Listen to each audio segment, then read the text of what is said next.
নমস্কার বন্ধুগণ, আজ 1 ফেব্রুয়ারি শনিবার সরস্বতী পুজোর আগে ঘন কুয়াশায় ঢাকল চারিদিক, সঙ্গে ঠান্ডার দাপট। আগামী কয়েকদিন দক্ষিণবঙ্গের জেলাগুলিতে এমন কুয়াশার দাপট অব্যাহত থাকতে পারে।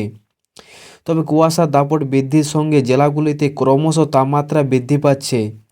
তবে তাপমাত্রা বৃদ্ধি পেলেও কুয়াশা ও উত্তরে হাওয়ার বইতে থাকায় ঠান্ডার দাপট অব্যাহত। জানুয়ারির শেষে ঘন কুয়াশায় ঢাকল দক্ষিণবঙ্গের জেলাগুলি, যদিও আগামী মাসে তাপমাত্রা কিছুটা পরিবর্তন হতে পারে। তবে আপাতত আগামী কয়েকদিন কুয়াশার বৃদ্ধির পূর্বাভাস রয়েছে।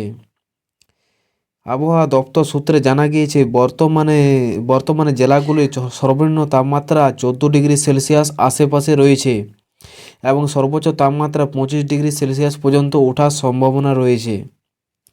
আগামীতে দক্ষিণবঙ্গের জেলাগুলিতে তাপমাত্রা আরও বৃদ্ধির পূর্বাভাস রয়েছে। কুয়াশার সঙ্গে মেঘলা আকাশ থাকতে পারে জেলাগুলিতে, তবে আপাতত বৃষ্টির পূর্বাভাস নেই।